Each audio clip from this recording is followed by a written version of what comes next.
Welcome back to the channel, everybody. This is the Sunday paper talk that I started doing weekly now, where I go over all the Sunday papers, if there's anything there that's rumoured about Liverpool buying anybody, rumoured about the club, and if there's anything out there that's going on with other clubs that could affect Liverpool.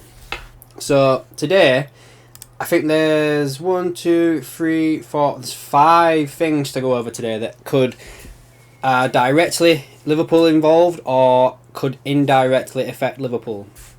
First and foremost, we've got Alexis MacAllister. Now, I know this one came out late last night. I know it did the rounds a little bit as well, going around. But basically, it is here that the Sunday Mirror are basically saying that Liverpool are ready to sign Alexis MacAllister in a 70 million swap transfer with Brighton. And basically what it is that they're trying to say that Liverpool are going to end the race because Arsenal and Man United are also involved in this now. The 24-year-old is believed to be ready to commit his future to Liverpool.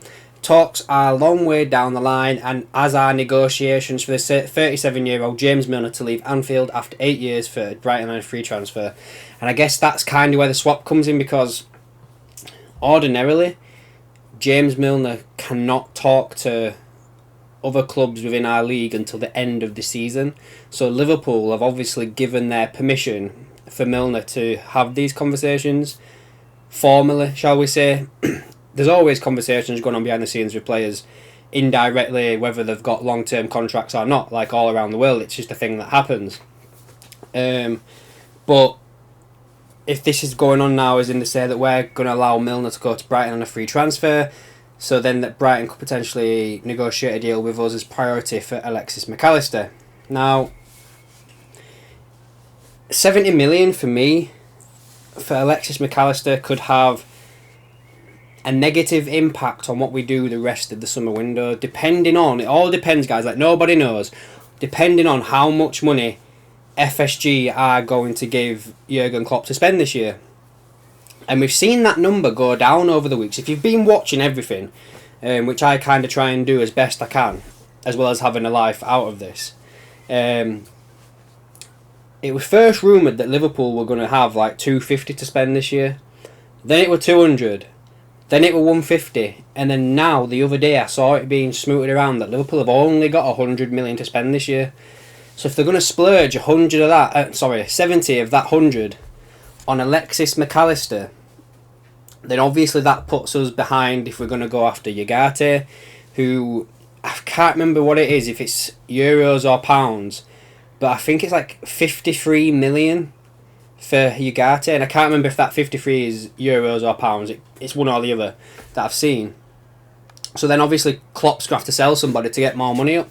Now, who's he going to sell? Kelleher to Spurs, Brentford or Brighton or whatever? Jota? Do you know, like Salah, you know, PSG? I don't know, like, I honestly don't know, guys. I'm not trying to like cause some stuff here, but we all know that Liverpool need to make some big midfielders come in this year.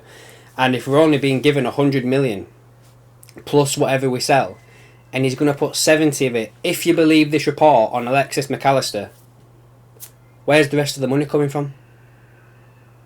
So, I don't know, guys. 70 for me is too steep.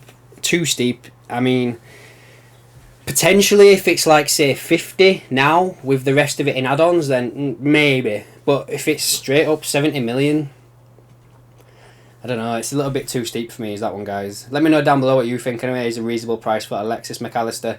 And judging by everything that's going on, it seems that Alexis MacAllister is now the new number 1 after, obviously, Jude Bellingham. Are you happy with that? Are you happy with Alexis MacAllister being our number 1 target for the midfielders?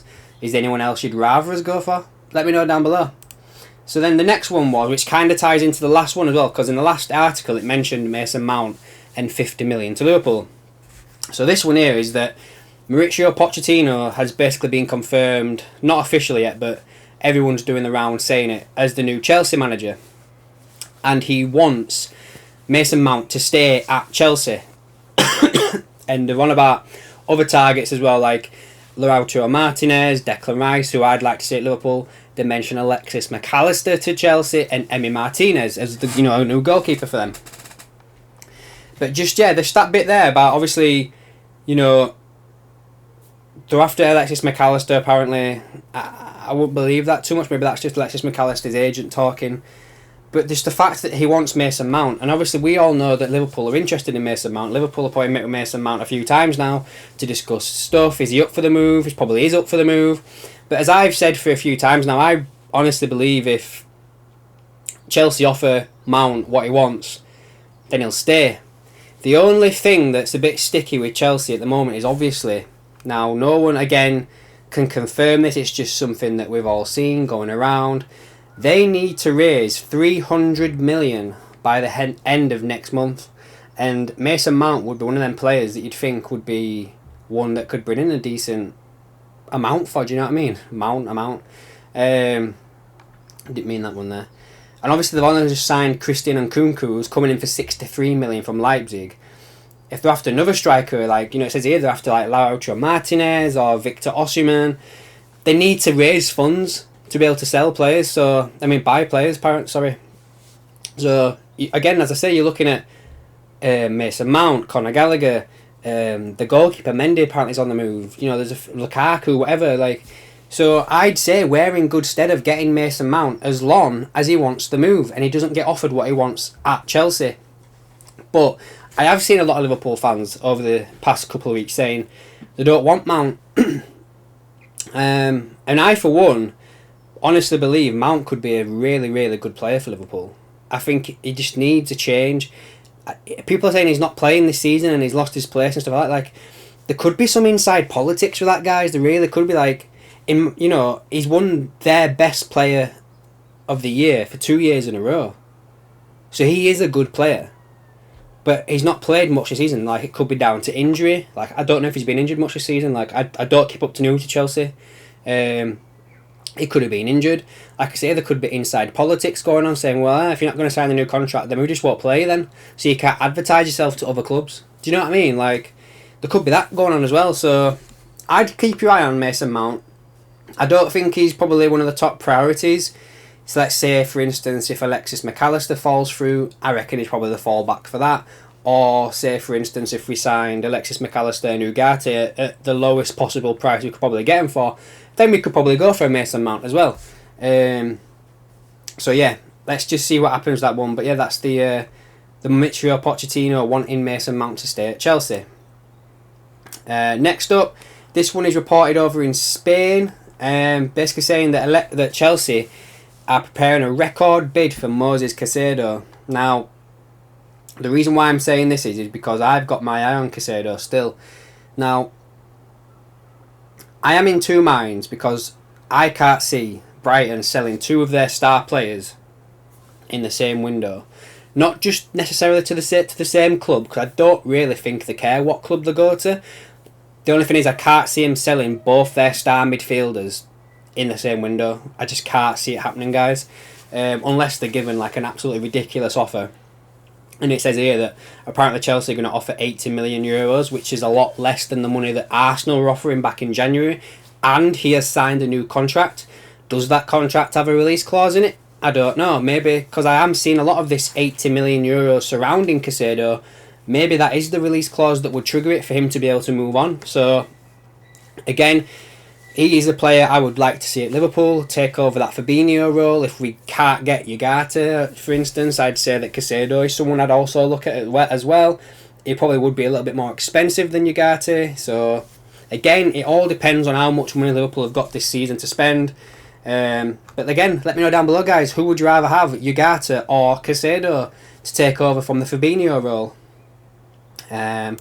Next one. This one's not too much of a big news, but I guess it could be at the same time, guys, when you look at the way Liverpool are playing right now.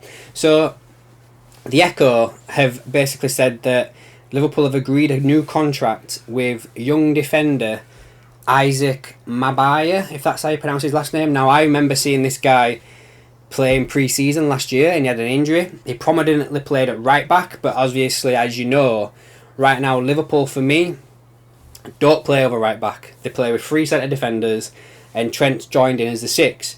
Now, the reason why I say this is interesting is because Isaac can play as a right back or in central midfield as well. So, Could this guy signing a new deal, new contract, could he be the one that comes in to help with Trent in that new position? Potentially, you know. We've also got Stefan Bajcetic as well, who's also could come in, but I'd say that he's more of a potentially Fabinho type role, or he could maybe he could play in one of the 8s, one of the 10s, a bit further up. But for me, if Isaac can play right back and centre midfield, very much in a similar mould to Trent, just putting 2 and 2 together there, guys. Maybe I'm wrong, but maybe that's the future for this guy. Maybe he is the future Trent understudy, shall we say. And then the last one I wanted to cover, it's basically linked to Liverpool in a little bit of a weird way, is that Jude Bellingham didn't want to sign for a plastic club, so that's why he rejected Man City. This is being reported by a site that I'm not really think's reliable, 442. But he basically says that's why he's off to Real Madrid. I have seen that today that Jude wanted to come to Liverpool. He rejected Real Madrid initially. He rejected Man City. He rejected everybody else. Wanted Liverpool move, but Liverpool just couldn't get it over the line, as it's 130 million now. It's staggering that we're letting this guy go. Like, this guy has chosen our club to come to, from everything that, you know, I believe. He chose Liverpool. He wanted Liverpool. Liverpool just then backed out at the last minute because it was too expensive. Again, it's not done till it's done to Real Madrid, until he's actually signed the contract and holding the shirt. I do hold out hope that maybe we could pull this one off, but obviously, as we know, all the chit-chat's all about Alexis MacAllister and Ugarte at the moment. So, again, guys, I'm just basically wanting to point out that he, you know, he's chosen to go to a club of history, and that's why, you know, Real Madrid, us, were the top of the pack.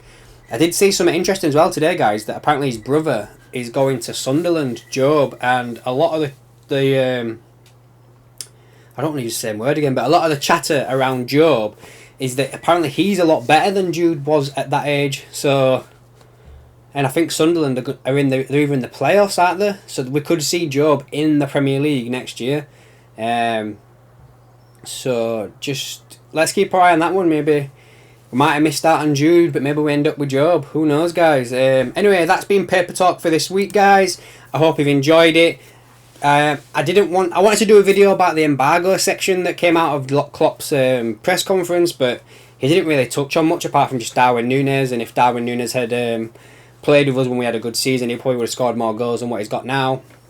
I do have a theory on the whole position of where Núñez is playing at the moment, because I've been saying he should play a bit more centrally, but I feel like I'll do it in a separate video, I think, just to explain it a bit more with a formation picture and stuff, because you know, yeah. Anyway, that's been Paper Talk for today, guys. Let me know your thoughts down below on everything I've covered. If you are new here, subscribe to the channel to keep up to date with everything else I've got going on, and give this video a like, and I'll catch you in the next one.